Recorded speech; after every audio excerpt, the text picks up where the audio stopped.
फारसीअ में हिकिड़ो शेर आहे त दरकूए नेक नामी मारा गुज़र नदानत, दरकूए नेक नामी मारा गुज़र नदानत, गर तू नमी पसंदी तगैर कुन कज़ारा।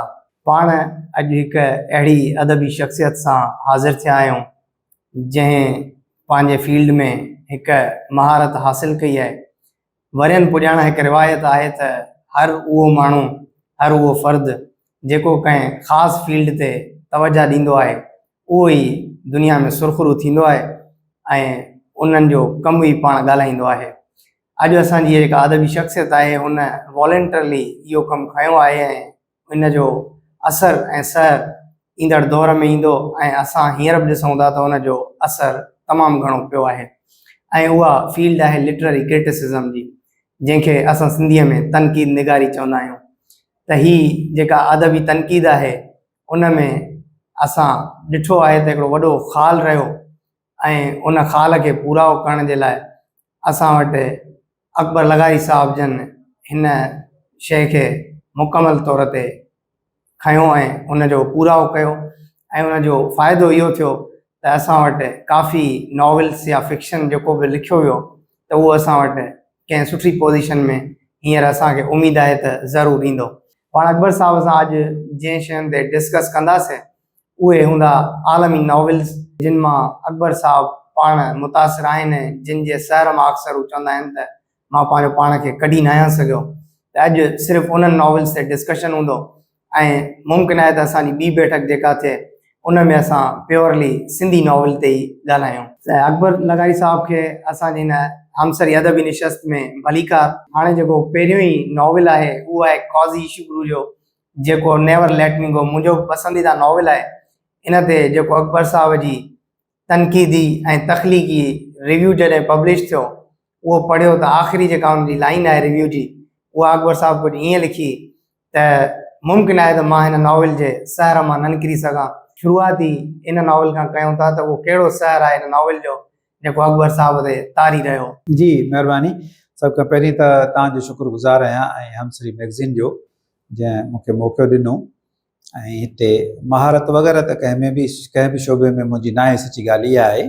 बसि शौक़ु आहे, शौक़ सां पढ़ियासीं, फ़लसफ़ो बि, अदब बि, अदबी तनक़ीद बि, ऐं हाणे बि पढ़ूं ऐं लिखूं पिया। इहो सिर्फ़ु शौक़ु आहे। महारत जा पंध परे आहिनि ऐं शल दुआ आहे त असांजे मुल्क में माहिर पैदा थियनि, अदब जा बि, ॿोली जा बि ऐं ॿियनि शोबनि जा बि असांजा माहिर अहिड़ा पैदा थियनि जेके बैन अक़वामी लेवल जा हुजनि।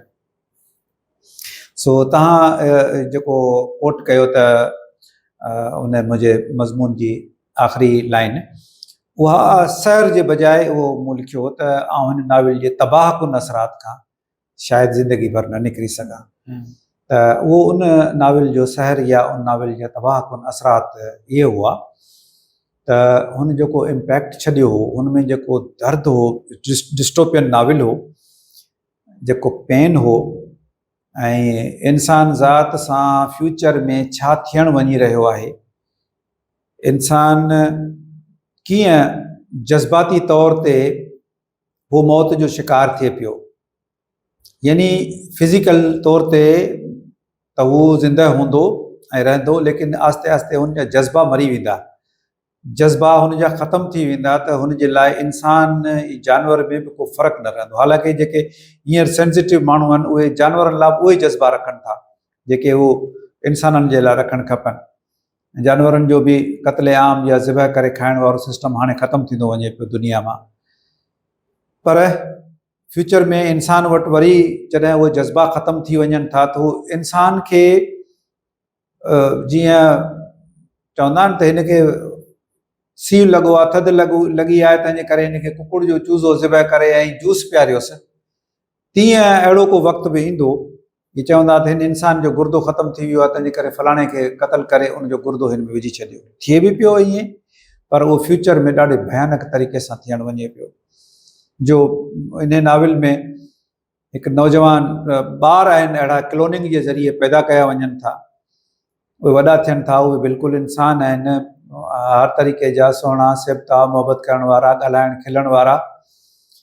पर हुननि खे इहो आहे त आस्ते आस्ते हुननि जो हिकिड़ो हिकिड़ो उज़वो करे कढियो वञे थो ऐं आख़िर में जॾहिं चोथों को बि या मिसाल किडनी कढियऊं, अखियूं कढियऊं, हुन जूं दिलि कढियऊं, आख़िर में दिलि कढंदा आहिनि ऐं उनखां पोइ उन्हनि खे ऑक्सीजन मास्क हटाए छॾींदा आहिनि, त उन्हनि खे पोइ लफ़्ज़ इस्तेमालु कंदा आहिनि कंप्लीट, ताणी कंप्लीट थी वियो, ऐं उनखां पोइ जेको उनखे दफ़न करे छॾींदा आहिनि या बाहि जी भट्टी में साड़े छॾींदा आहिनि।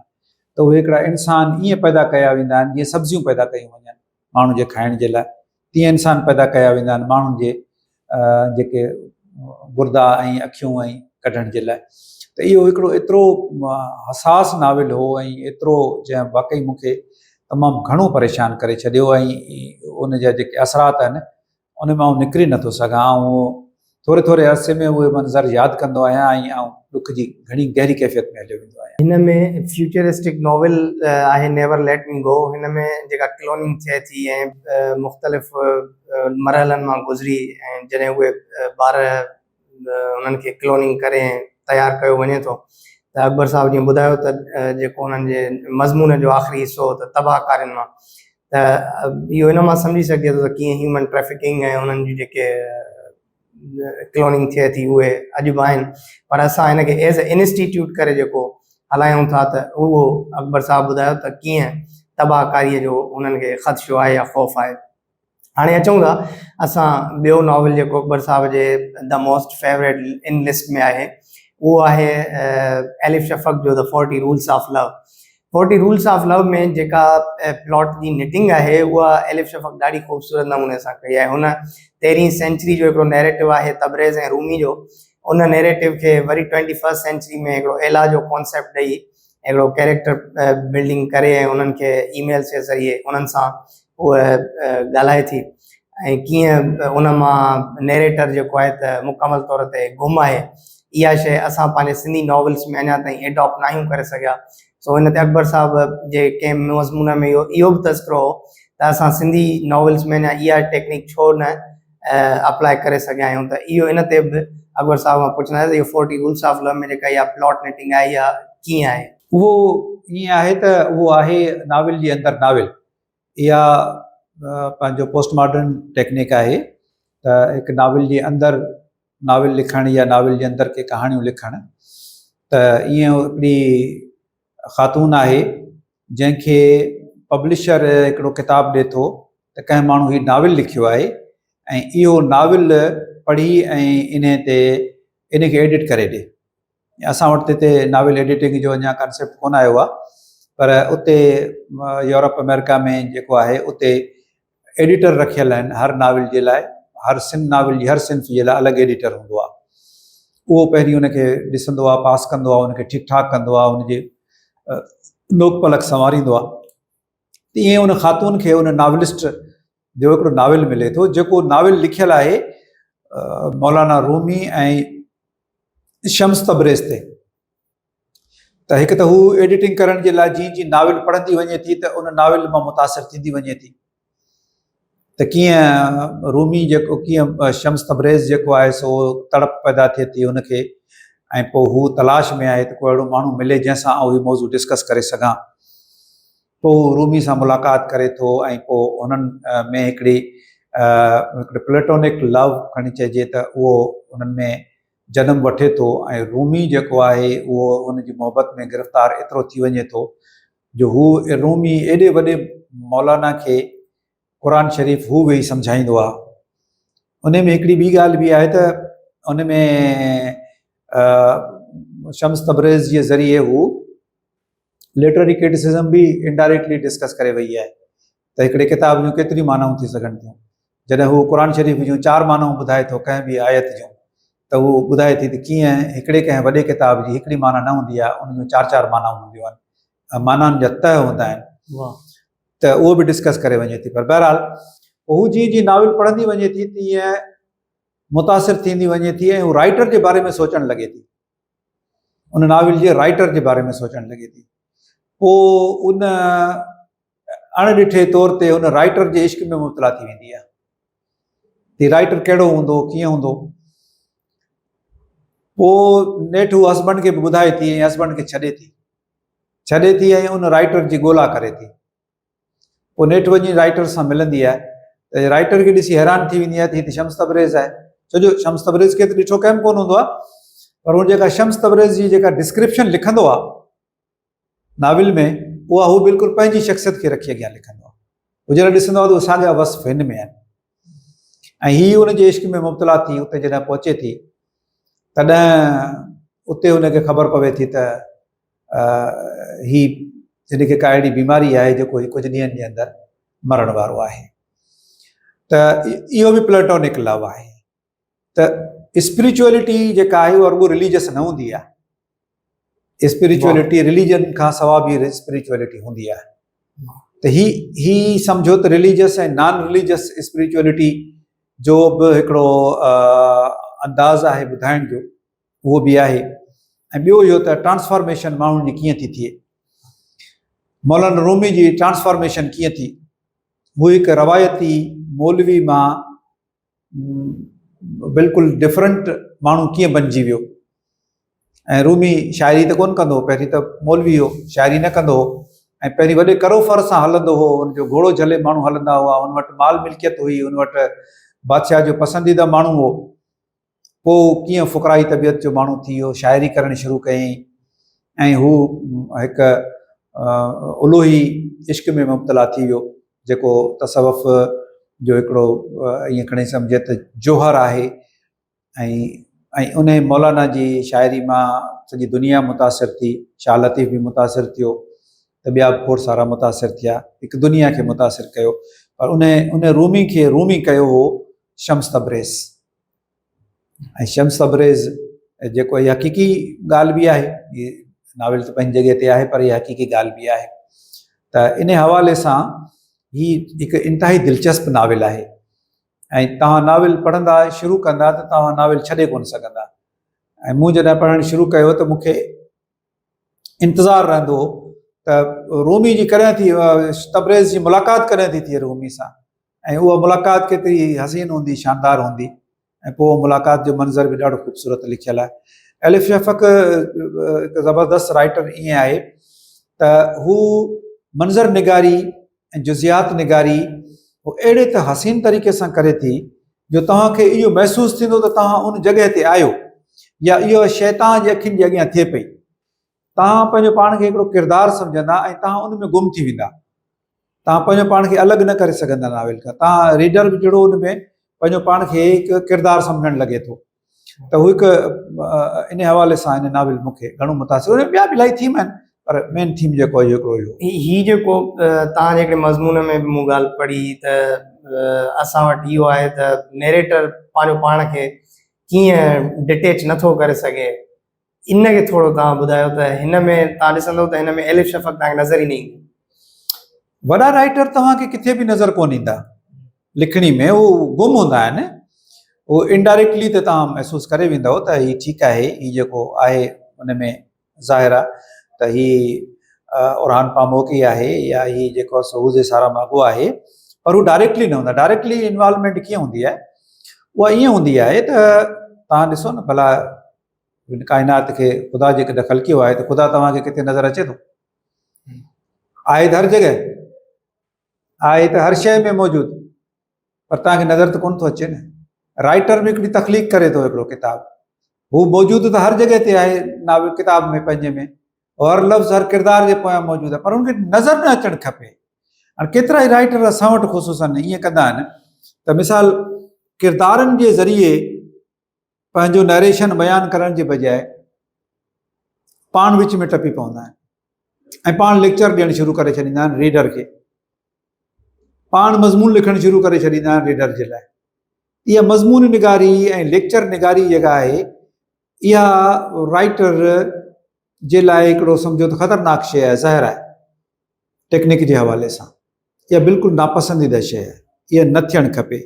राइटर खे छॾे थो पंहिंजे किरदार जे थ्रू ॻाल्हाए हू, पर उहो बि सरमन जे अंदाज़ में न, नेचुरल अंदाज़ में ॻाल्हाए जीअं किरदार ॻाल्हाईंदा आहिनि, पर सरमन न ॾे।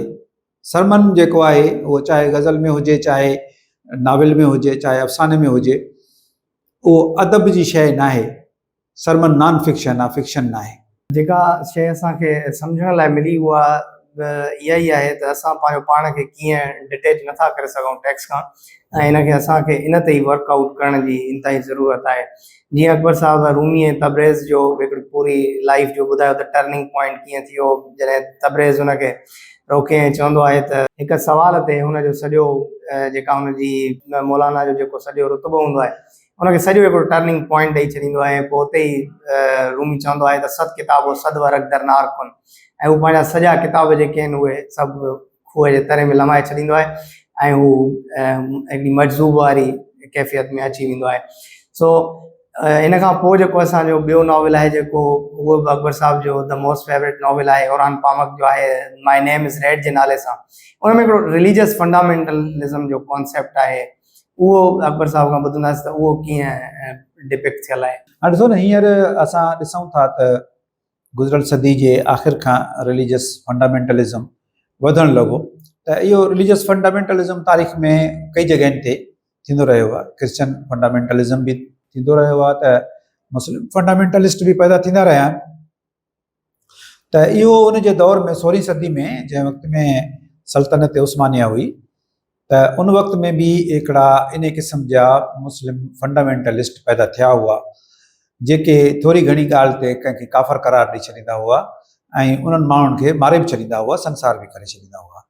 त ही जीअं त कहाणी जेका आहे औरान पामोक जी माय नेम इज़ रेड में जेके मिनिएचरिस्ट पेंटर्स हूंदा आहिनि, जेके असां मिनिएचर्स पेंटिंग ॾिसूं था, ख़ुशूसन असां वटि मुग़लई पेंटिंग्स ॾिसूं था, इहो उन दौर में वॾो हिकिड़ो आर्ट जो हिकिड़ो एक्सप्रेशन जो इहो हिकिड़ो ज़रियो हो। ऐं वॾा वॾा किताब जेके आहिनि, स्टोरीज़ जेके आहिनि, उहे इन अंदाज़ सां लिखिबियूं हुयूं त हिकिड़े पेज ते मिसाल रुस्तुम सोराब जो किस्सो आहे त हिकिड़े पेज ते उहो कहाणी हूंदी, त ॿिए पेज ते वरी उहा उनजी डिपिक्शन हूंदी त ईअं रुस्तुम तलवार खणी बीठो आहे, या सोराब या हिक ॿिए सां जंग कनि पिया, या रुस्तुम पंहिंजे खंजर सां जेको आहे सो सोराब खे मारे पियो। त उहे हर पेज ते ईअं हूंदा हुआ, पर उहे तस्वीरूं जेके हूंदियूं हुयूं उहे ख़्याली हूंदियूं हुयूं, तसवुराती हूंदियूं हुयूं। उन वक़्त में माण्हू जी सही सिधी तस्वीर केरु बि न ठाहींदो, छो जो उहे जेको मुस्लिम फंडामेंटलिस्ट हुआ उहे चवंदा सही सिधी तस्वीर ठाहिणु जेको कुफ़र आहे, ऐं जेकॾहिं केरु पेंटर ठाहींदो हो त उनखे पंहिंजी उन ते कुफ़र जी फतवा निकिरंदी हुई। ईअं ई हिकिड़े पेंटर जेको आहे हिन में बादशाह जी तस्वीर ठाहिणी शुरू कई हुई, ऐं उहा तस्वीर बादशाह जी ई फरमाइश ते ठाहिणी शुरू कई हुई। पोइ हुन जा हिकिड़ा 4 शागिर्द हूंदा आहिनि जेके वॾा माहिर हूंदा आहिनि पंहिंजे फील्ड जा, उहे बि गॾु हिन सां कमु करे रहिया हूंदा आहिनि। पोइ उन्हनि मां हिकिड़ो जेको आहे उन ते मुस्लिम फंडामेंटलिस्ट जो तमामु घणो असरु हूंदो आहे, ऐं उहो पंहिंजे उस्ताद खे क़तल करे थो। पोइ मर्डर मिस्ट्री बि आहे त 4 चैनी मां क़ातिल केरु आहे, पढ़ंदड़ मुंझी पवे थो, ऐं चैनी जो अलॻि अलॻि वर्जन बि अचे थो। इन में औराम पामोक त वरी इन तजुर्बो बि कयो आहे त इन में मल्टीपल नरेटर्स आहिनि, हिन में हर किरदारु पंहिंजे तरफ़ां पाण ॻाल्हाए थो, फर्स्ट पर्सन में ॻाल्हाए थो। ऐं हूअं त हिकिड़ो ई नरेटिव हूंदो आहे, नरेटर हूंदो आहे, पर हिन में तमामु घणा नरेटर आहिनि। त इन करे उहे जेके 4 शागिर्द आहिनि उहे बि पंहिंजे पंहिंजे तरफ़ां नरेशन कनि था, पर ख़बर नथी पवे त इन्हनि मां केरु आहे। आख़िर में वञी ख़बर पवे थी त जेको हिन जो सभ खां वधीक सुठो शागिर्द हूंदो आहे उहो ई जेको आहे उहो हिन जो क़ातिल हूंदो आहे। आख़िर में उहो पाण बि मारिजी वञे थो। त हिन में औरान पामोक जो हिकिड़ो त थीम इहो ई आहे रिलीजियस फंडामेंटलिज़म वारो। ॿियो आर्ट आहे, आर्ट जी फिलॉसफी बि आहे हिन में आर्ट क्रिटिसिज़म बि आहे त कीअं आर्ट खे हुजणु खपे, छा हुजणु खपे, उन दौर में ॿिए पासे छा छा लिखियो पियो वियो, आर्ट जी हिस्ट्री आहे हिन में। लेकिन सभ खां वधीक दिलचस्प जेका शइ आहे उहा नॉवल में उहा स्टोरी टेलिंग आहे। स्टोरी टेलिंग माण्हू खे मज़ो ॾिए थी, माण्हू जो लुत्फ़ जो जेको बाहिस बणिजे थी उहो स्टोरी टेलिंग आहे। ऐं हालात ऐं वाक़ियात इन में माण्हू जो इंट्रस्ट घणो वधे थो, त हू अहिड़ी महारत सां स्टोरीज़ बयानु करे थो जो रीडर जेको आहे, संजीदा रीडर वरी बि आउं चवंदुसि हिते, हिकिड़ा जेके सतही रीडर हूंदा आहिनि उन्हनि खे शायदि ही नाविल पसंदि कोन ईंदो। उहे जेके तड़तकड़ में पढ़ण वारा या उन्हनि खे, छो जो ही ज़ख़ीम नाविल आहे, ज़ख़ीम नाविल हमेशह संजीदा माण्हू पढ़ंदा आहिनि। 500-700 सुफ़नि जो नाविल उहो शौक़िया नाविल पढ़ण वारो कोन पढ़ंदो, उनखे 80 पेजिस जो कैंपस नाविल खपे मज़े जे लाइ, लुत्फ़ जे लाइ। सिर्फ़ु सतही लुत्फ़ जे लाइ। संजीदा जेके पढ़ण वारा हूंदा आहिनि उन्हनि खे इन क़िस्म जा नाविल वणंदा आहिनि ऐं इन क़िस्म जी शइ वणंदी आहे। सर हिन में कैंपस नॉवल जो तस्करो कयो, हाणे जेकॾहिं अगरि थोरो पंहिंजी हिन आलमी नॉवल्स खे 2-3 मिंट रखी ऐं पाण कैंपस नॉवल्स ते सर खां ॿुधूं त उन में कैंपस नॉवल मतिलबु सर इहो कहिड़े नॉवल खे चवनि पिया ऐं उन ते कीअं असां सम्झूं त हीउ कैंपस नॉवल आहे, हिनखे अलॻि करे सघूं ऐं हीउ संजीदा नॉवल आहे। कैंपस नाविल असल में कैंपस नाविल मूं लफ़्ज़ इस्तेमालु कयो जेको प्रॉपरली कैंपस नाविल बि लफ़्ज़ इस्तेमालु न करणु खपे। इहे आहिनि वर्सिटी नाविल। कैंपस नाविल ऐं वर्सिटी नाविल में फ़र्क़ु इहो हूंदो आहे त कैंपस नाविल घणो करे कंहिं फैकल्टी मेंबर जे तरफ़ां लिखियो वेंदो आहे ऐं उन में फैकल्टी पॉइंट ऑफ व्यू ऐं फैकल्टी जा इलाही शयूं उन में हूंदियूं आहिनि। वर्सिटी नाविल जेको हूंदो आहे उहो घणो करे स्टूडेंट पॉइंट ऑफ व्यू खां लिखियो वेंदो आहे। त असां वटि हिते मुंहिंजे नज़र में को बि कैंपस नाविल मूंखे नज़र न आयो आहे। उहे वर्सिटी नाविल आहिनि जेको मूं किथे लिखियो बि आहे। इहे सभु वर्सिटी नाविल आहिनि, इन्हनि खे चइजे थो कॉलेज या यूनिवर्सिटी जे पस मंज़र में जॾहिं उतां जा एक्स शागिर्द लिखंदा आहिनि त हिते असां वटि सभु उहे आहिनि। इन्हनि जी शुरूआति तारिक कई हुई ऐं असां वटि उन खां पहिरीं को नाविल मूंखे यादि नथो अचे। फिल्मूं विल्मूं त ठहियूं हुयूं उर्दू में। त उते हिकिड़ो फार्मूला आहे, असां वटि वर्सिटी नाविल जो हिकिड़ो फार्मूला आहे। इहो फार्मूला इहो आहे त छोकिरो ऐं छोकिरी या त क्लास फेलो आहिनि या कंहिं ॿिए डिपार्टमेंट में आहिनि, मिलनि था, ॻाल्हाइनि था, खिलनि था, कचहरी कनि था। अक्सर कंहिं वर्सिटी नाविल जेके छोकिरा ऐं छोकिरियूं आहिनि उहे ॿई हॉस्टल में रहनि था।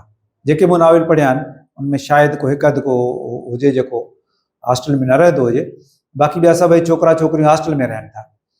उन करे जो उनखे राइटर खे पंहिंजे किरदार में शाम जो बि कचहरी कराइणी आहे, तंहिंजे करे उहे हॉस्टल छोकिरियुनि जी हॉस्टल जे ॿाहिरां पंहिंजे किरदार खे कचहरी कराइनि था। पोइ उन में खिलनि था खिलनि था खिलनि था, 2 साल गुज़री वञनि था, यूनिवर्सिटी जा 2.5 साल थी वञनि था। आख़िरी जेको सेमेस्टर हूंदो आहे उन में छोकिरी चवंदी आहे त मुंहिंजो मङणो पियो थिए ऐं या मुंहिंजो मङणो अॻे थियल आहे या मुंहिंजी शादी थी थिए, तंहिंजे करे बाय बाय। ऐं जेका फाइनल कंदा आहिनि त विछोड़े जे मौसम में रोई मोकिलाईंदा आहिनि हिक ॿिए खां। कुझु वक़्त खां पोइ छोकिरी जी शादी थी वेंदी आहे, ॿारनि जी माउ थी वेंदी आहे, छोकिरो वञी कंहिं धंधे सां लॻंदो आहे, ॻाल्हि ख़तमु।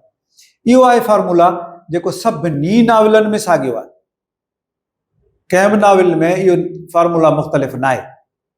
त आउं त चवंदो आहियां त बाबा पहिरें साल में पुछी त वठंदा करियो छोकिरी खे घर खां ॿाहिरि शादी करण जी इजाज़त बि आहे या न, या एतिरी हिमत बि अथसि त उहो माइटनि खे छॾे तोसां शादी कंदी, या भला ईअं करे बि छो माइटनि खे छॾे। हिकिड़े ॿहिराड़ी में छोकिरी अचे थी हॉस्टल पढ़ण जे लाइ ऐं माइट मोकिलीनि हुनखे पढ़ण जे लाइ, ख़बर पए त 4 साल पूरा थिया ऐं छोकिरी वरी साहुराणे घर हली वई उतां खां ई ॿाहिरां। त इहे हिकिड़ा माज़रत सां सफ़ा सादड़ा ऐं सतही नाविल आहिनि इहे। इन्हनि में कोई बि डेप्थ न आहे ऐं यूनिवर्सिटी जा शागिर्द लिखनि था बसि मिड़ई पंहिंजा तजुर्बा लिखण जे लाइ बसि। मतिलबु जेकॾहिं अगरि चइजे त इन जो पायोनियर इन कैंपस नॉवल जो तारिक आलम अबड़ो आहे, त तारिक आलम अबड़ो खां मतिलबु असां वटि सिंध में बाक़ी त दुनिया में त लिखिया वञनि था कैंपस नाविल ऐं वर्सिटी नाविल जाम इंडिया में लिखियल आहिनि। अंग्रेज़ी में ई वॾो नक़ाद जेको आहे डेविड लॉज, उनजो कैंपस नाविल लिखियल आहे। उहो नाविल जो नाविलिस्ट बि आहे, पाण वॾो नाविल जो नक़ाद बि आहे, उनजो कैंपस नाविल लिखिया। कैंपस नाविल त पूरी दुनिया में लिखिया था वञनि। मतिलबु उन्हनि जो फॉर्मूला आहे, उन्हनि जी जेका प्लॉट निटिंग आहे उहा डिफरेंट आहे। उहा डिफरेंट आहे। तव्हां फॉर्मूला ॿुधायो। असांजे हिननि नाविलनि में यूनिवर्सिटी जा ॿिया मसइला ई कोन था डिस्कस कया वञनि। रुगो छोकिरो छोकिरी मिलणु जुदाई, ॻाल्हि ख़तमु शुद्ध। यूनिवर्सिटी जा कहिड़ा मसइला आहिनि, सिलेबस जा कहिड़ा मसइला आहिनि, पढ़ाइनि जा कहिड़ा मसइला आहिनि, न न न न इहे शयूं डिस्कस ई नथियूं थियनि। उते हुननि जे जेको फैकल्टी जी का नुमाइंदगी हुजे उन में नाविल में को हिकु अधु में हूंदी, ईअं न त न कंहिं हिकु अधु में आहे बि सही, पर ओवरऑल हिकिड़ो ख़ासि फार्मूला आहे, बसि उन में थोरो वक़्तु पोइ रुगो करिणो पवे थो। मतिलबु असां हिन अञा ताईं फार्मूला मां निकिरी न आहियूं सघिया, सो इहो असांखे ॾिसणो आहे त कीअं हिनखे हाणे असांखे छॾिणो आहे ऐं सीरियस नॉवल जे तरफ़ अचिणो आहे। अच्छा, हाणे अचूं था वरी पंहिंजो हुन आलमी नावल जे लिस्ट में ई त जेके द मोस्ट फेवरेट नॉवल आहे अकबर साहब जो, उहो हींअर रिसेंटली मूं अकबर साहब जो ॾिठो त काइट रनर ते हुननि लिखियो। ऐं ॿियो नॉवल आहे दोस्तोयेव्स्की जो क्राइम एंड पनिशमेंट। उन्हनि ॿिन्हिनि नॉवल्स में हिकिड़ो थीम बिल्कुलु साॻियो आहे जेको आहे रिडेम्पशन ऐं अटॉनमेंट जो। त इहो अकबर साहब खां ॿुधंदासीं त जेकॾहिं अगरि हिननि जो ॿिन्हिनि जो कंपेरेटिव एनालिसिस कजे, कंपेरेटिव स्टडी कजे त उहा कीअं रहंदी? हाँ बिल्कुलु कंपेरेटिव स्टडी बि करे सघे थी। नॉवल जा जेके स्ट्रक्चर आहिनि न उहे प्लॉट स्ट्रक्चर या थीमेटिक स्ट्रक्चर्स जेके आहिनि उहे केतिरा ई अहिड़ा आहिनि जेके बिल्कुलु साॻिया आहिनि, सदियुनि खां वठी साॻिया हलंदा था अचनि। पेशकश मुख़्तलिफ़ आहे। जीअं राग में मिसाल ठाठ आहिनि, 10 ठाठ आहिनि ऐं 100 खनि राग आहिनि, इहे त सदियुनि खां वठी हलंदा था पिया अचनि न, लेकिन फनकार त हज़ारे आहिनि। त हर को पंहिंजे अंदाज़ सां ॻाल्हाए थो। भैरवी आहे त भैरवी आहे त भैरवी हर को पंहिंजे अंदाज़ सां ॻाए थो, मालकोस पंहिंजे अंदाज़ सां। अहिड़े नमूने सां इहे स्ट्रक्चर जेके आहिनि इहे मौजूदु आहिनि। मूंखे थोरो इजाज़त ॾींदा त इन स्ट्रक्चर ते थोरो ॻाल्हायां, पोइ हिन ते आऊं अचां। त तव्हां ॾिसो त मिसाल इयन फ्लेमिंग्स जा जेके नाविल आहिनि, जेके 007 नाविल आहिनि, जंहिं ते पोइ हर नाविल ते फिल्म ठही हुनजी, रॉजर मूर जी ऐं इन्हनि जी वॾियूं फिल्मूं ठहियूं। इन्हनि सभिनी फिल्मुनि में हिकिड़ो नाविलिस्ट, हिकिड़ो स्ट्रक्चर हूंदो। टोटल हुन जा नाविल हिकिड़े स्ट्रक्चर ते लिखियल, हिकिड़े प्लॉट ते लिखियल आहिनि। ऐं उन प्लॉट खे छा चइबो? Overcoming the monster. Overcoming the monster, monster खे ख़तमु करणो आहे। मॉन्स्टर सां उन जा हिकु मुख़्तलिफ़ स्टेप्स आहिनि, हिकिड़ो स्टेप, ॿियो स्टेप, 7 स्टेप या 6 स्टेप थियनि था। उहे तव्हांखे हर नाविल, इहो जेको स्ट्रक्चर आहे इहो सदियूं पुराणो आहे। मेसोपोटेमिया मां जेके इहे मिलियूं हुयूं, सिरूं मिलियूं हुयूं, उन्हनि सिरनि ते हिकिड़ी कहाणी लिखियल हुई। हर सिर ते 2 जुमिला लिखियल हुआ ऐं सभिनी सिरुनि खे जॾहिं जोड़ियूं त हिकु किस्सो ठही वियो हो। ऐं उहो किस्सो सॾिजे थो गिलगामेश जो किस्सो। गिलगामेश, उहो गिलगामेश जो जेको किस्सो हो उहो स्ट्रक्चर ऐं इयन फ्लेमिंग जो स्ट्रक्चर सेम आहे। सदियुनि खां वठी उहो स्ट्रक्चर हले पियो, ओवरकमिंग द मॉन्स्टर। उन वक़्त में शहर खे ख़तरो हो ऐं हिकिड़ो आम नौजवान उथे थो ऐं शहर बचाइण जे लाइ वञी उन मॉन्स्टर सां टकराइजे थो ऐं मरंदे मरंदे बचे थो, आख़िर में मॉन्स्टर खे क़तल करे थो ऐं हैप्पी एंडिंग थिए थी। इहो हिकिड़ो स्ट्रक्चर आहे। इहे नाविल जा ॿिया स्ट्रक्चर आहिनि, इहे थीम्स जा बि कई स्ट्रक्चर आहिनि। त ईअं हिकिड़ो स्ट्रक्चर पाप ऐं प्रायश्चित जो बि आहे, अटोनमेंट जो बि आहे, रिडेम्पशन जो बि आहे। जॾहिं हिकिड़ो माण्हू ॼाणी वाणी या नादानस्तगी में हुन खां का ग़लती थी वञे थी, को ॾोह थी वञे थो, को पाप थी वञे थो, त इन स्ट्रक्चर में ईअं आहे त हुनखे ज़मीर मलामत करे थो, हुनजो सुख फिटी वञे थो, हुनजो अंदरि बेचैन रहे थो ऐं पोइ हू उन अंदरि जी बेचैनी खे ऐं उन अहसास जुर्म खे ख़तमु करण जे लाइ हू कुझु अहिड़ो कंदो आहे जंहिंमें भले हुनखे सज़ा बि मिले पर हू उन मां जान छॾाए सघे ऐं हू हिकु उन में हिकु तड़प हूंदी आहे हिकु बहितर इंसान थियण जी, जेको पहिरें दफ़ो हू विञाए चुको हूंदो आहे इहो चांस, पर हू इन चांस खे अवेल करणु चाहींदो आहे। तंहिं करे ॿियो दफ़ो जेको हिकु दफ़ो चांस विञाए छॾे ऐं ॿियो दफ़ो चांस अवेल करणु चाहींदो आहे, उनखे क़ीमत वॾी ॾियणी पवंदी आहे। त ईअं हिननि ॿिन्ही में हिकिड़ो अटोनमेंट जो जेको थीम आहे इहो बि इलाही पुराणो आहे। इन्हनि ते फिल्मूं बि ठहियूं आहिनि, इलाही नाविलनि में बि इहो मौजूदु आहे। त हाणे जेको क्राइम एंड पनिशमेंट वारो जेको आहे प्रोटागोनिस्ट आहे उहो त पहिरीं मर्डरर आहे। हाणे चइजे थो भई हाणे कातिल जी असां कीअं जेको आहे उहो करियूं, पर बहरहाल हुन खां ॾोह थी वञे थो। उहो हिकु उन औरत खे मारे थो, हिकिड़ी पोड़ी औरत खे, उन जूं शयूं सभु चोरी करे थो, जेका व्याज ते पैसा ॾींदी आहे ऐं माण्हुनि जूं अमानतूं रखंदी आहे, अमानत न चइजे, गिरवी रखंदी आहे सोन वग़ैरह जो। त हीउ वञे थो, उहो सोन वग़ैरह चोरी करे थो, उन औरत खे मारे विझे थो, उनजी भेण ॾिसी वठे थी, उनखे बि ज़ख़्मी करे थो, पोइ उहे शयूं वञी किथे लिकाए थो, पोइ पुलिस खे हिन ते शक थिए थो, पुलिस हिन खां पुछा ॻाछा करे थी, पर हीउ खे को सबूत नथो मिले त हिनखे पकिड़े सघनि। पर हिनखे अंदरां अंदरि जेको आहे उहो एतिरो जुर्म जो अहसासु सताईंदो आहे पियो जो हिकिड़े ॾींहुं पाण वञी ॾोह जो क़बूलदार थिए थो ऐं हुनखे जेल मिले थी। त पोइ हू हिकिड़ो हुनखे इत्मीनान अची वञे थो त मूं जेको ॾोह कयो उहो मूंखे हुनजी सज़ा मिली वई। ऐं तंहिंजे करे अञा बि कुझु आउं अहिड़ो कुझु करियां जंहिंमें आउं बहितर इंसान थी सघां। त पोइ हू हिकिड़ी छोकिरी जेका जिस्म विकिणंदी आहे, छोकिरी मजबूर हिकिड़ी औरत हूंदी आहे जेका जिस्म विकिणंदी आहे, उहा हिन जे मोहबत में गिरफ़्तार थी वञे थी। पोइ हीउ जेको आहे आख़िर में जॾहिं जेल मां आज़ादु थिए थो त वरी उन सां शादी करे वठे थो ताकी आउं भला कंहिंजो सहारो थियां, कंहिंजो सुठो इंसान थी सघां।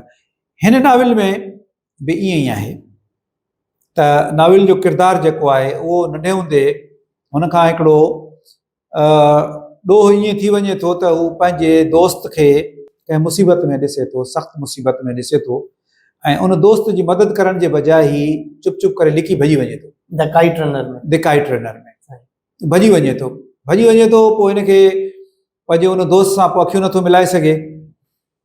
पोइ उन दोस्त ते पोइ चए थो हाणे कीअं हिनखे मोह ॾियां, हू सम्झे थो अञा नंढो हूंदो आहे, ॿार हूंदो आहे न। पोइ उन दोस्त ते चोरी जो इल्ज़ाम लॻाए थो ऐं उन दोस्त खे पोइ उहो मुलाज़िम हूंदो आहे असल में हिननि जो, उनखे घर मां उहो घर छॾे वेंदा आहिनि हलिया। जॾहिं चोरी जो इल्ज़ाम लॻे थो मुलाज़िम ते त उहो ऐं उनजो पीउ घर छॾे हलिया वेंदा आहिनि। त हीउ सम्झंदो आहे त हाणे हू वियो हलियो आहे, हुनखे ॾिसंदुसि कोन, तंहिंजे करे हाणे पर मुतमइन नथो रहे। उहो हीअ अफ़गानिस्तान जे पस मंज़र में लिखियलु आहे, उनमें अफ़गानिस्तान जे बारे में ॿियूं खोड़ शयूं, ॿिया खोड़ थीम आहिनि, पर तव्हां हिकिड़े थीम जे बारे में पुछो आहे, हुन थीम जे बारे में रुॻो ॻाल्हायां थो। पोइ अमेरिका हलियो वेंदो आहे, उते वेंदो आहे, शादी कंदो आहे, घणो वक़्तु गुज़री चुको हूंदो आहे, हुन ॻाल्हि खे 25 साल गुज़री चुका हूंदा आहिनि, 26 साल। त पोइ हुनजो हिकिड़ो पीउ जो दोस्त हूंदो आहे, चाचो, उहो हुनखे फ़ोन करे चवे थो त अंग्रेज़ी में चवेसि थो त there is always a time to be good person again. त सुठो इंसान थियण जे लाइ कॾहिं बि देरि न आहे थींदी, माण्हू कॾहिं बि सुठो इंसान थी सघे थो। त इन करे तूं अमेरिका मां फौरी तौर ते हिते अचु, पेशावर में, पाकिस्तान में अचु। पोइ ईंदो आहे, हुनखे हालात ॿुधाईंदो आहे ऐं हुनजे लाइ हिकिड़ो अहिड़ो चैलेंज बणिजी वेंदो आहे त हिन जो दोस्त जेको हूंदो आहे उहो मारिजी चुको हूंदो आहे तालिबान जे हथां, सभु कुझु तबाह थी चुको हूंदो आहे। पर हुनजो जेको पुटु आहे 12-13 सालनि जो या 14 सालनि जो, उहो उते यतीम खाने में रहे पियो तालिबान जे ज़माने में, 2001 में। हाणे तूं वञ उन ॿार खे उतां कढी अचु त ताकी तुंहिंजी अटोनमेंट थिए।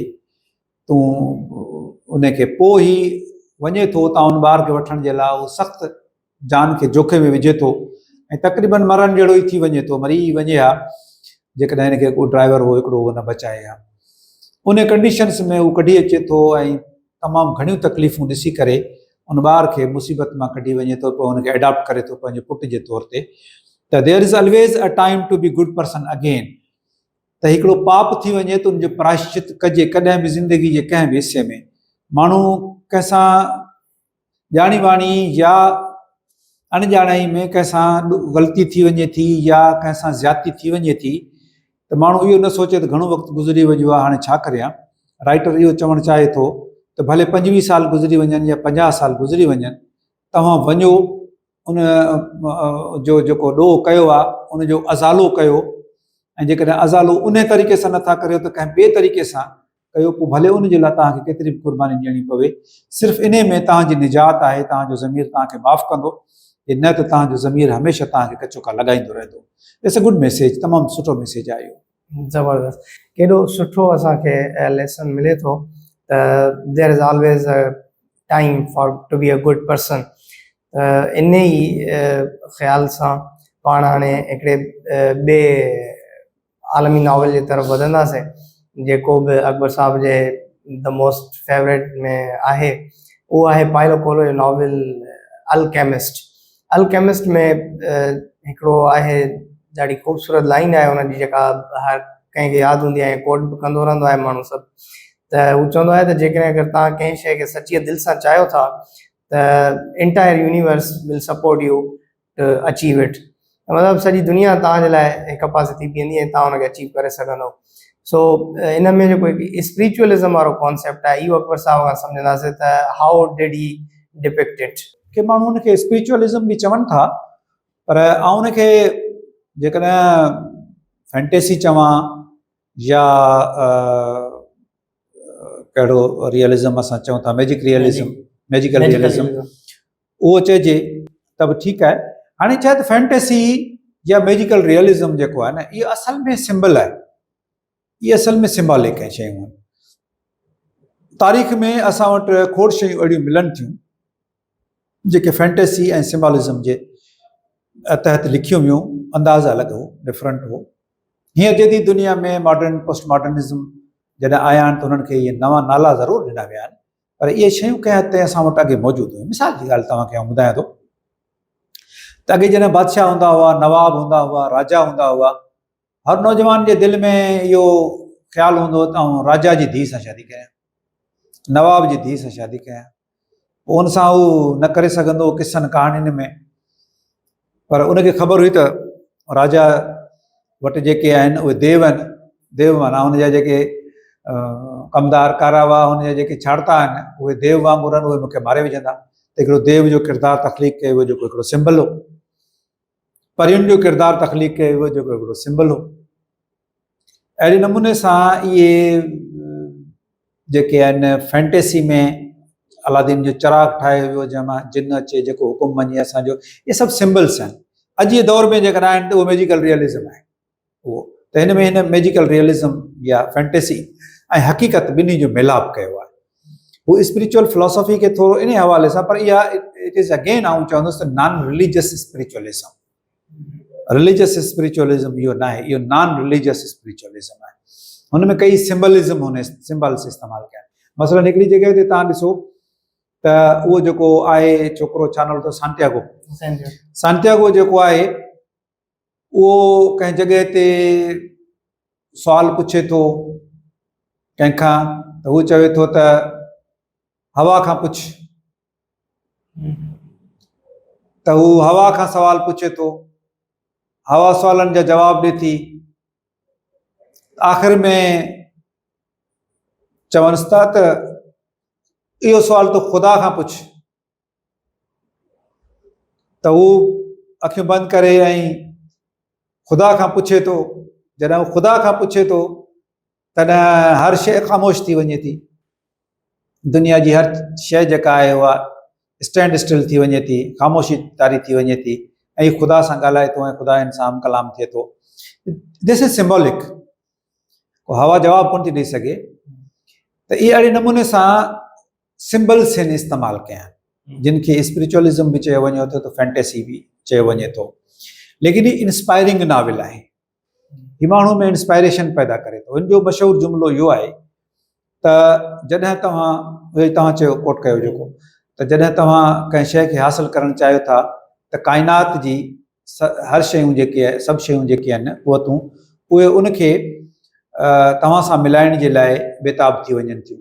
थी सघे थो त क्वांटम फिज़िक्स जेका आहे अॼु जी, उहा इन ॻाल्हि खे सपोर्ट कंदी हुजे, छो जो जेके इलेक्ट्रॉनिक एंटेंगलमेंट्स जो नज़रियो आयो आहे त करोड़े अरबे सालनि जी परे जेकॾहिं ॿ इलेक्ट्रॉन एंटेंगल्ड आहिनि ऐं हिन जॻह ते, हिन धरती ते जेकॾहिं हिकिड़े इलेक्ट्रॉन में का तब्दीली अचे थी त करोड़े साल परे जेको इलेक्ट्रॉन मौजूदु आहे उन में बि उहा तब्दीली ईंदी। इहे एंटेंगल्ड आहिनि। हाणे हिते ख़ुदि साइंस हैरान आहे त कीअं जेको आहे विच में हिननि जो ॿिन्ही जो राब्तो कीअं आहे, कोई राब्तो बि न आहे। ऐं पंहिंजो बिजली जी रफ़्तार बि जेका आहे उहा त लखे साल वठंदी ॿिन्ही में कम्युनिकेशन करण जे लाइ, उहा बि न आहे, त बि इलेक्ट्रॉनिक एंटेंगलमेंट आहे। मे बी इहो साइंस जो सब्जेक्ट आहे, हुन ते एतिरो नथो ॻाल्हाए सघां, पर थी सघे थो त हिनखे जेके हुन ओमेंस जो ज़िक्र कयो आहे, या जीअं इहो तव्हां रुगो पको इरादो कयो, त इन में त इहो बि आहे त जेकॾहिं तव्हां पको इरादो कयो था त कई शयूं जेके तव्हांखे बेज़ाहिर नामुमकिन नज़र अचनि थियूं उहे मुमकिन बणिजी वञनि थियूं। त इन में हिकिड़ी इंस्पायरेशन आहे। बिल्कुलु ईअं आहे त हिन में जेका मोटिवेशन आहे उहो तमामु हिकिड़ो स्ट्रॉन्ग एलिमेंट आहे हिन नॉवल जो। ऐं हाणे ही जॾहिं आलमी नॉवल असां डिस्कस कयासीं त हाणे आख़िरी जेको अकबर साहब खां सवालु आहे उहो वरी पंहिंजे हुन अदब ते ईंदासीं त ही आलमी अदब पढ़ण खां पोइ कीअं असां सम्झूं त मतिलबु असां वटि हिकिड़ी ऑप्टिमिस्टिक पिक्चर आहे, असां वटि जेको नॉवल हींअर लिखियो वञे पियो, या असां वटि डिसमल पिक्चर आहे जेका जंहिंखे चऊं त असां वटि इहो हिकिड़ो पूरी पेसिमिस्टिक इमेज आहे नॉवल जी, जेका हींअर असां वटि डिपिक्शन थिए थी। जीअं हाणे सर ॻाल्हि कई सिम्बलिज़म केॾो ख़ूबसूरती सां पायलो कोयलो उन में डिपिक्ट कयो आहे। हाणे इहा मूवमेंट हुई पोस्ट मॉडर्निज़म जी, स्टेफन मलारमी हिनखे स्टार्ट कयो ऐं इन जे ज़रिए जेके बि तख़लीकार हुआ उन्हनि जो चवणु इहो ई हो त it is an art of writer and artist, त तव्हां केॾियूं बि जेके वल्गर ॻाल्हियूं बि न उहे तव्हां सिम्बल्स जे ज़रिए कंदा हुयो ऐं रीडर ऐं जेको ॾिसंदड़ हो उनखे उहा अपीलिंग लॻंदी हुई। सो हाणे सर खां पुछंदासीं त इहे सभु जेके मूवमेंट्स हुयूं, इहे स्टेफन मलारमी थी वियो या ॿियूं जेके मूवमेंट्स, उहे असां वटि त केतिरियूं राइज थियूं आहिनि जो असां जेको अॼु नॉवल पढ़ूं था त उहो असांखे नज़र छो नथो अचे, उन जे पोयां कहिड़ा सबब आहिनि? मलारमी त शाइर हो ऐं फ्रेंच शाइर हो ऐं इहे जेके शाइर हुआ इन्हनि जदीदियत जो बुनियादु रखियो हो। मॉडर्निस्ट जेका पोइट्री हुई उनजो इन्हनि बुनियादु रखियो हो।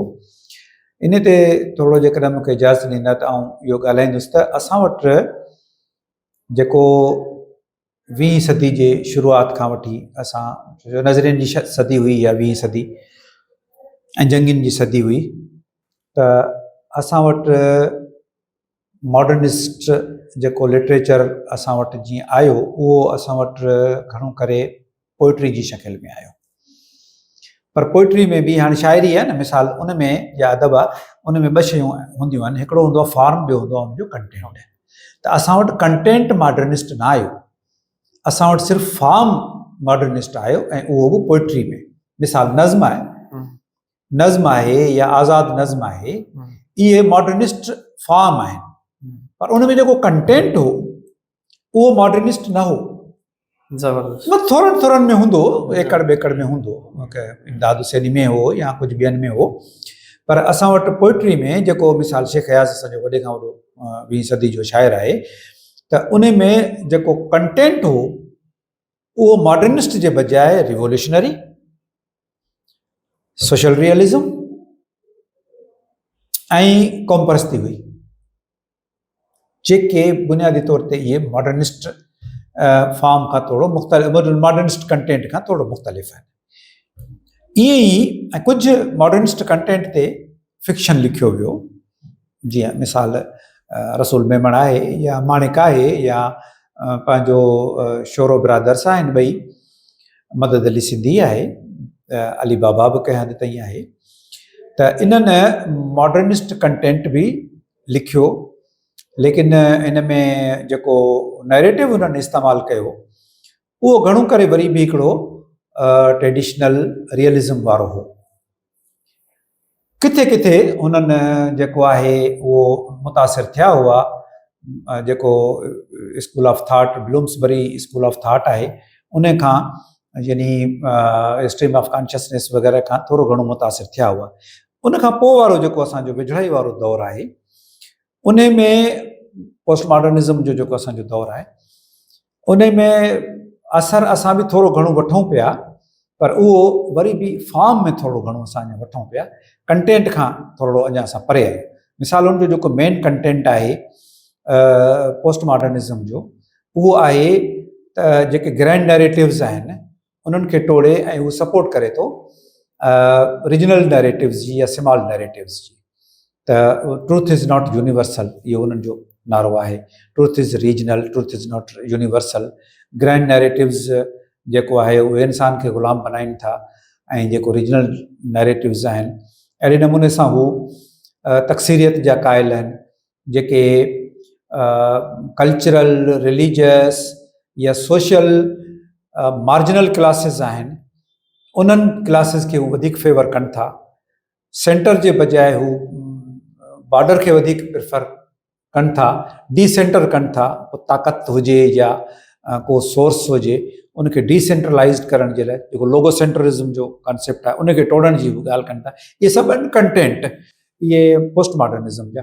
इहे तमामु घटि आहिनि असां वटि, पर हुनजो फॉर्म अचे पियो। मिसाल स्ट्रीम ऑफ कॉन्शियसनेस जो कलीम बुट आहे, उहो हुन ते लिखे पियो, ॿिया बि लिखनि पिया। स्ट्रीम ऑफ कॉन्शियसनेस आहे या एग्ज़िस्टेंशियलिज़म आहे, हालांकि उहो एग्ज़िस्टेंशियलिज़म मॉडर्निस्ट आहे, पर पोस्ट मॉडर्निस्ट दौर में बि हुन ते लिखियो वञे पियो। त असां जीअं त थोरो देरि सां शयूं असां वटि पहुचनि थियूं, तंहिंजे करे असां पहिरीं थोरो असरु फार्म जो वठंदा आहियूं, छो जो फार्म ॿाहिरां सवलो हूंदो आहे न, फैशन आहे न, कपिड़ा जहिड़ो अमरीकी सदर पाए थो तहिड़ो सूट ऐं बि सिबराए वठां, मिसाल जी ॻाल्हि, त उहो सवलो हूंदो आहे, पर कंटेंट यानी अमरीकन सदर जहिड़ो मिज़ाज रखणु उहो थोरो मुख़्तलिफ़ हूंदो आहे। मिसाल था ॾियूं। सो मूं इहो चयो त पोस्ट मॉडर्निस्ट जेको फॉर्म आहे उहो आस्ते आस्ते असां वटि इंट्रोड्यूस थिए पियो ऐं कंटेंट घटि, पर इहो अची वेंदो। पर सची ॻाल्हि तव्हांखे ॿुधायां, आउं पोस्ट मॉडर्निस्ट नॉवल मां को एतिरो घणो मुतासिर कोन आहियां। मूंखे त मॉडर्निस्ट नॉवल बि घटि ई अपील कयो, ऐं हालांकि पढ़िया आहिनि जाम सारा। असल नॉवल जेको माण्हू खे घणो मुतासिर करे थो उहो रियलिस्ट नॉवल आहे। सोशल रियलिस्ट जेको नॉवल लिखियो वियो या जेको ॿियो अदब लिखियो वियो, उहो हिकु दौरु हो, सोशलिज़म जो दौरु हो। उन वक़्त में सोशल रियलिज़म जो ओज हो, उरूज हो, पर पोइ उहो साॻी शइ लिखी साॻी शइ पढ़ी माण्हू बोर थी विया। उन में सिर्फ़ु हिकिड़ी डायरेक्शन हुई, इन में हलो। उन खां ॿाहिरि जेकॾहिं डायरेक्शन मां केरु निकितो थिए त उन ते एतिरो समाजी दबाव ऐं एतिरो समाजी पियो थिए, तनक़ीद थिए थी, जो माण्हू वरी जेको आहे सो वापसि ज़बरदस्ती बि लिखण ते लॻा। ज़बरदस्ती या प्रेशर, या भले प्रेशर नज़रिए जो हुजे, या प्रेशर क़ौम जो हुजे, या प्रेशर तबिके जो हुजे, कंहिं बि प्रेशर जे तहत अची जेकॾहिं राइटर लिखंदो त उनजी राइटिंग में क्रिएटिविटी न हूंदी। उहो आउं चवंदो आहियां त उहा तख़लीक़ न हूंदी, पर उहा तश्कील हूंदी, उहा कंस्ट्रक्शन हूंदी। जीअं राज़ो ठाहींदो आहे न, बिल्डिंग ठाहींदो आहे, तीअं उहा तश्कील हूंदी आहे, उहा कंस्ट्रक्शन हूंदी आहे, उहा तख़लीक़ न हूंदी आहे, राज़े जी तख़लीक़ न हूंदी आहे उहो बिल्डिंग ठाहिणु। त उहो तश्कील थींदी हिकिड़ी, बाबा हीअ शयूं अथव, हीअ मटीरियल अथव। सोशल रियलिज़म में हीअ अथव मटीरियल साम्हूं, हीअ अथव ग़रीब माण्हू, हीअ अथव मज़दूर माण्हू, हीअ अथव सेठ माण्हू, हीअ अथव गुरबत, हीअ अथव अमीरी, हीअ अथव ज़ुल्म। हाणे हिकिड़ो लिखो, हिन ते नज़म लिखो, कहाणी लिखो, नावल लिखो, पर इन ते लिखो। हीअ अथव हारी, हीअ अथव वॾेरो, केॾो बंदि तव्हां करे छॾियो। असां उन में क़ाबू थी वियासीं ऐं सभु कुझु जेको लिखो उहो ख़ारजी हालतुनि जे मुताबिक़। दाख़िली छा थिए पियो उनखे छॾे ॾियो।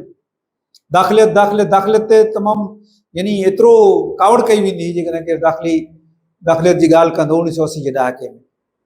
सो इहो हिकिड़ो प्रेशर हो, उहो ख़तमु थी वियो। Realism is again in force. त रियलिस्ट नॉवल जेको आहे उहो मुतासिर करे थो तमामु घणो जल्दी, ऐं पढ़ंदड़ बि मुतासिर थिए थो। त मूंखे सची ॻाल्हि ॿुधायां त घणा नॉवल जेको आहे उहो रियलिज़म मुतासिर कयो, या पोइ डिस्टोपियन नॉवल उहे जेके फ्यूचरिस्टिक आहिनि उन्हनि घणो, जीअं हुज़े सारामागो वारो नॉवल आहे कमाल जो, मूंखे तमामु घणो वणियो मूंखे उहो नॉवल। असल में असां वटि जीअं साईं ॿुधायो त असां जल्दी फॉर्म खे एडॉप्ट करे वठंदा आहियूं, बाक़ी कॉन्टेंट जेको आहे असां उन तरफ़ ध्यानु तमामु घटि ॾींदा आहियूं ऐं उनखे तमामु घणो अरसो लॻी वेंदो आहे। पर चंद माण्हू रेयर केसिस में असांखे ज़रूरु मिलंदा आहिनि जेके कॉन्टेंट ऐं फॉर्म ॿिन्हिनि खे एडॉप्ट करे वठंदा आहिनि। ऐं जंहिं सबबु हाणे इहे रिमार्क्स बि असां अकबर साहब खां वठंदासीं त असां वटि डॉक्टर रसूल मेमन साहब जो नालो अचे थो, ऐं हुनजो जॾहिं 5 स्टील ग्लासिस नॉवल आहे, ऐं हुन खां पोइ कालू बला या नजूमी, उन खां अलावा असां वटि अकबर सूरो साहब जो नॉवल आहे शहर जी ॻाल्हि ऐं कुमाच नॉवल। इन्हनि खे अकबर साहब कीअं ॾिसनि था नॉवल्स खे मजमूई तौर ते?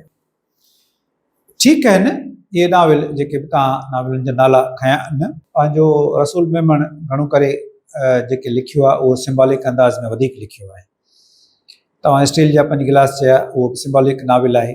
सरियलिज़म ऐं सरियलिज़म जो वरी पस मंज़र में हिन जो ॿियो नॉवल आहे।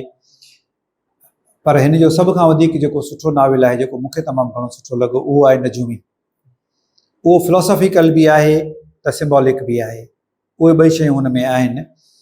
ऐं उहो हिन जो शाहकार नॉवल आहे मूंखे लॻे थो जेको। त बाक़ी जेके आहिनि उहे सिंबॉलिक नॉवल वधीक आहिनि, सिंबॉलिज़म ते आहे, ऐं उहो मॉडर्निस्ट कंटेंट आहे हुन में। रसूल मेमन में रसूल शुरू खां वठी मॉडर्निस्ट कंटेंट वधीक लिखियो आहे ऐं रियलिस्ट कंटेंट जेको आहे उहो हुन ते घटि लिखियो आहे, जंहिंजे करे उहो मुनफ़रिद आहे। हुनजो कुता जेको नॉवल आहे उहो बि तमामु सुठो नॉवल आहे, पर उहो बि ईअं सम्झो त सिंबॉलिक आहे, उन फॉर्म में वधीक आहे। उहो कुते खे एज़ अ सिंबल हुन करे इस्तेमालु कयो आहे। कुते जूं ॻाल्हियूं जेके आहिनि उहे उन्हनि जे थ्रू हुन मोरलिटी खे इन्फर कयो आहे। हू मोरलिटी खे खणी आयो आहे, पर हू कुते खे सिंबल ठाहे उन मां हू इन्फ्लुएंस करे थो, इन्फर करे थो मोरल वैल्यूज़। ऐं अकबर सुमरो जा ॿई नावल कुमाच ऐं शहर जी ॻाल्हि। खुमाच मूं पढ़ियो आहे, शहर जी ॻाल्हि त मूं कोन पढ़ियो आहे। खुमाच मूं नावल पढ़ियो आहे, सुठो आहे। उन में पंहिंजूं सुठायूं बि आहिनि, उन में कुझु कमज़ोरियूं बि आहिनि, पर उन ते मूं को एतिरो डिटेल्स में मूंखे यादि न आहिनि हींअर, पर मूं उन जो उहे नावल पढ़ियो त उन में मूंखे ॿई शयूं नज़र आयूं, सुठियूं बि हुयूं त वरी कुझु कमज़ोरियूं बि हुयूं। अकबर साहब सां हिकिड़ी जॾहिं डिटेल डिस्कशन थी त उन में असां कुझु शयुनि ते ॾाढो हिकिड़ो अहम ॻाल्हि साम्हूं आई, उहा इहा हुई त को वक़्तु हो जॾहिं असां वटि नॉवल जी अणाहठ हुई ऐं उन अणाहठ में असां ॾाढो ग्लोरीफाई करणु शयुनि खे शुरू कयोसीं ऐं उहो कंहिं हद ताईं ठीकु बि हो, छा आहे जो अणाहठ हुई। ऐं हाणे जॾहिं त अणाहठ न आहे ऐं हाणे जॾहिं त तमामु घणे लेवल ते लिखियो पियो वञे नॉवल, त ज़रूरत आहे इन शइ जी त असां सुठी शइ खे हिकिड़े साइड ते करे ऐं जेका जंहिंमें ओणायूं आहिनि त उनखे असां मंज़र आम ते आणियूं ताकी असां के बेस्ट खां बेस्ट शयूं प्रोड्यूस करे सघूं। ॿियो हिकिड़ो नॉवल आहे जंहिंखां अकबर साहब तमामु घणा मुतासिर आहिनि। मां चाहींदुसि त पंहिंजी इहा डिस्कशन वाइंड अप उन ते ई कयूं ऐं अकबर साहब खे हिकिड़ो ओपन एंडेड ॾियूं, खुलियल मैदान ॾियूं त हू उन ते जेतिरो चाहे दिलि खोले ॻाल्हाइनि। वेटिंग फॉर द बारबेरियंस इन नॉवल ते अकबर साहब खां ॿुधंदासीं। जेम क्विड्सी जेको आहे उहो साउथ अफ्रीकन राइटर आहे ऐं नोबेल इनाम बि उनखे मिलियो, बुकर इनाम बि उनखे मिलियो। पहिरीं त आउं हुनखे वाइट अंग्रेज़ी सम्झंदो हुउसि, लेकिन पोइ मूं हुनजे बारे में पढ़ियो त हू वाइट आहे, यूरोपियन, पर अंग्रेज़ कोन्हे।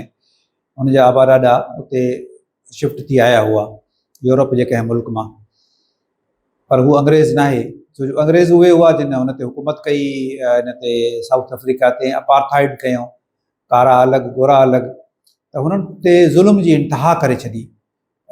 वाइट माण्हुनि जेको आहे उन ते ज़ुल्म जी इंतिहा करे छॾी। त ही वेटिंग फॉर बारबेरियंस हिकिड़ो अहिड़ो नावल आहे जंहिंमें हिकिड़ो मैजिस्ट्रेट आहे, वाइट मैजिस्ट्रेट आहे, जेको उनजी कहाणी आहे। उहो उन ऐं उहो रहमदिल मैजिस्ट्रेट आहे, नेक मैजिस्ट्रेट आहे। उहो शहर जी ख़िदमत बि करे थो, शहर मां टैक्स वसूलियूं बि कनि था, शहर जो अमन अमान खे बरक़रार रखे थो। पर कुझु वक़्त खां पोइ हिकिड़ो कर्नल अचे थो ऐं उहो कर्नल ॿुधाए थो त ही जेके कारा आहिनि या जेके बाग़ी कारा आहिनि उन्हनि जे ख़िलाफ़ु असांखे करिणो आहे, ऑपरेशन करिणो आहे ऐं उन जे लाइ तूं फैसिलिटेट करे थी। त हू उन्हनि खे उते फैसिलिटेट कंदो आहे त ठीकु आहे।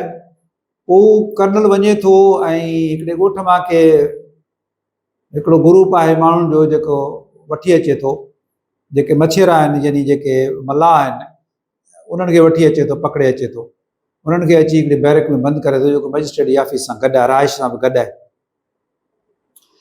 उन्हनि खे जिन खे पकिड़े अचे थो उनखे ख़ुदि ख़बर कोन्हे असांखे पकिड़े छो आया आहिनि, ऐं हू शायदि इहो बि सम्झनि पिया त असांखे हिते ई खाधो पीतो ॾींदा ऐं असांजी इलाही मदद कंदा, हू इहो सोचे आया आहिनि कारा। उनखे ख़बर कोन्हे त ही उन्हनि खां पुछनि था त ही जेके बाग़ी आहिनि, घोड़नि वारा माण्हू आहिनि, जेके अची राताओ हणनि था, उन्हनि जे बारे में ॿुधायो। हू चवंदा असां त कॾहिं ॿुधा न आहिनि। पोइ उन्हनि ते तशदुद कनि था, उन्हनि ते बेपनाह तशदुद कनि था, उन ते एतिरो तशदुद कनि था जो कंहिंजूं अखियूं कढी छॾीनि था, कंहिंजूं ॿाहूं भञी छॾीनि था, वरी ॿिया माण्हू पकिड़े अचनि था, उन्हनि ते बेइंतिहा तशदुद कनि था, लिंग कां ॾारींदड़ तशदुद। पोइ वरी जॾहिं उहे उन्हनि खे छॾे ॾियनि था कि मरी वञनि था, उन्हनि खे उते दफ़न करे छॾीनि था, त उन में हिकिड़ी छोकिरी अहिड़ी हूंदी आहे, यंग नौजवान छोकिरी, जंहिं ते घणो तशदुद थींदो आहे, त हुनजूं अखियूं तक़रीबन ख़राब थी चुकियूं हूंदियूं आहिनि, अखियुनि मां बमुश्किल थोरो थोरो अखियुनि जे पासे खां थोरो ॾिसी सघे थी। त जो ॿिया कारा हेॾा होॾा थी वेंदा आहिनि त ही उते ई रहिजी वेंदी आहे, हिकिड़े वण जे हेठां वेठी ख़ैरात घुरंदी आहे। ही रोज़ानी ऑफिस खां घर, घर खां ऑफिस उते पैदल वञे थो, हुनखे ॾिसे थो, हू बि कंहिं तरीक़े सां हिनखे रुॻो पेरनि ॾे ॾिसी सघे थी, ॾिसे थी। कुझु वक़्त खां पोइ उन छोकिरी खे वठी अचे थो पाण वटि, पाण वठी अचे थो, घर में उनखे वंजारे थो, संजारे थो, उनखे रहाए थो, खाधो पीतो ॾिए थो, आस्ते आस्ते आस्ते आस्ते उनखे ॻाल्हाइणु सेखारे, ॻाल्हाइणु मतिलबु पंहिंजी ॿोली सेखारे थो, ॻाल्हाए थी। पोइ इन हद ताईं उहा छोकिरी थी वेंदी आहे जो उहा हिन जे घर में मुलाज़िमा जो कमु करणु शुरू करे छॾे थी ऐं हिन जे ख़िदमत बि करे थी। उहा छोकिरी पोइ अची जेको आहे यंग छोकिरी हूंदी आहे उहा अची हिन सां गॾु सुम्ही बि रहे थी, पर हीउ कुझु कोन थो करे। घणे वक़्त खां पोइ हिकु दफ़ो हुन सां सिर्फ़ु हम बिस्तरी करे थो, पर उहो अक्सर न। पोइ हिनखे इहो थिए थो त आऊं हिन छोकिरी खे वञी हिन जे माइटनि वटि छॾे अचां। पोइ हिकिड़ो डेज़र्ट हूंदो आहे, उन डेज़र्ट खे क्रॉस करण जे लाइ उन छोकिरी खे घोड़नि ते वठी वञनि था, कुझु ही माण्हू पाण सां गॾु वठी वञे थो, सुंहां वठी वञे थो, घोड़ा। पोइ हिकु जॻह ते पहुचंदा आहिनि, उनखे उहे बाग़ी नज़र ईंदा आहिनि। पोइ छोकिरी खे छॾे थो त उहो वञे थी हली, उन्हनि सां हुन सां मुलाक़ात बि न थींदी आहे बाग़ीनि सां। ऐं उहो केतिरनि ॾींहंनि जे हिन सफ़र खां पोइ वापसि पहुचंदा आहिनि। वापसि पहुचण खां पोइ फ़ौज जो हिकिड़ो ॿियो टोलो अचे थो।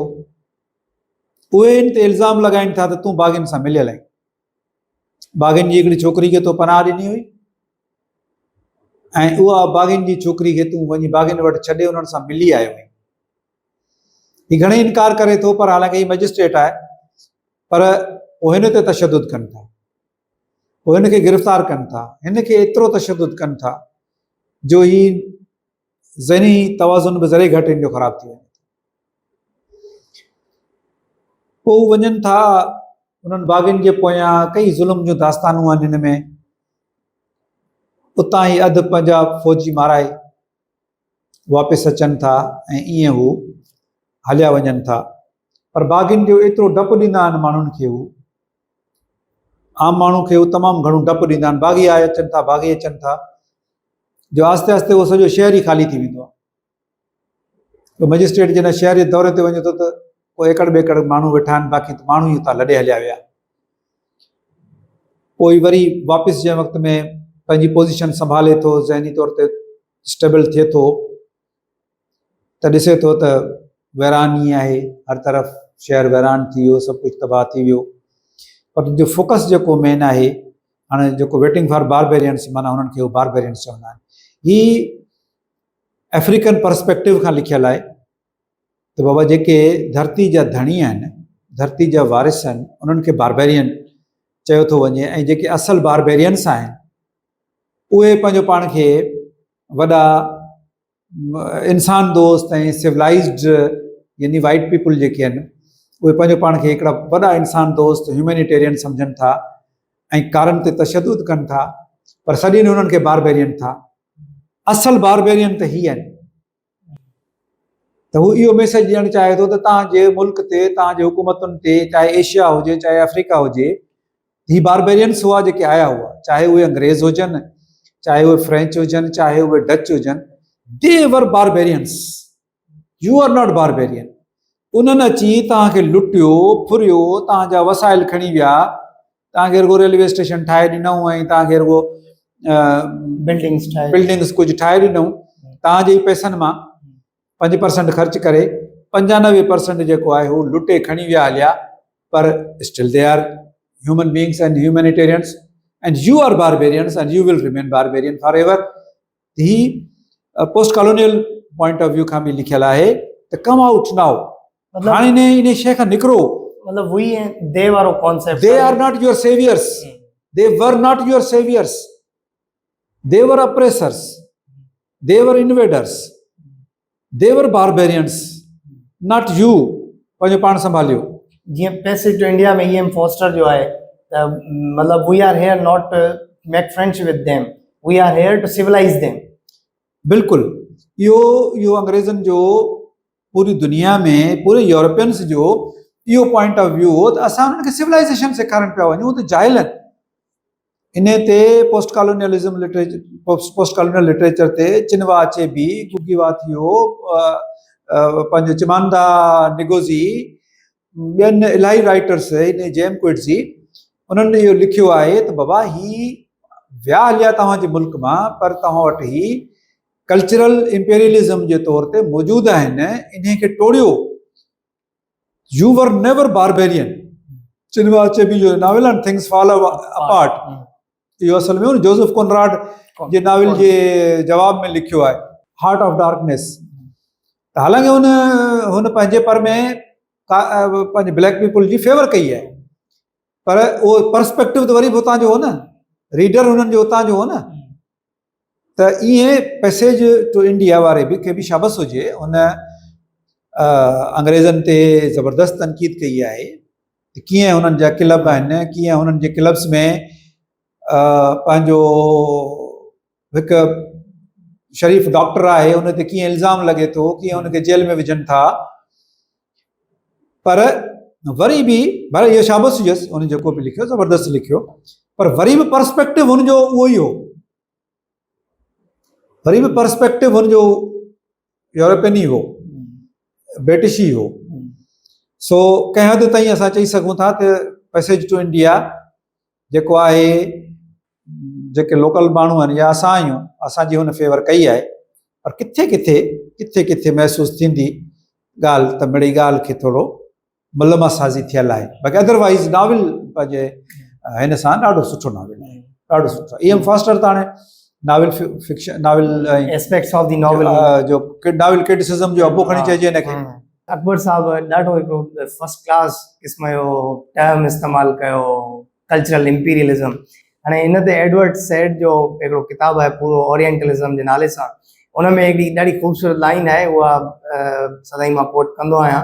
हू चवे थो त in 100 short span of time there were 60,000 books वर रोट अगेंस्ट इस्लाम। हाणे इहा ई शइ हुई जेका हिननि हिते अचण खां पोइ मुख़्तलिफ़ किताब तर्जुमो कया ऐं उन्हनि किताबनि मां उन्हनि इल्मु हासिलु करे उहे सभु शयूं उन्हनि ॾिसी ऐं पोइ उन्हनि खे पंहिंजे कल्चरल इंपीरियलिज्म में इस्तेमालु कयो ऐं सुठे नमूने सां इस्तेमालु कयो। पाण अॼोकी हिन निशस्त खे कंक्लूजन जे तरफ़ वठी वञूं था ऐं अकबर साहब जा तमामु घणा थोरा असांजे हमसरी अदबी निशस्त खे उन्हनि वक़्तु ॾिनो। सो हाज़िर थींदासीं ॿिए दफ़े कंहिं ॿिए महिमान सां, कंहिं ॿिए किताब सां। तव्हां सभिनि जी वॾी महिरबानी।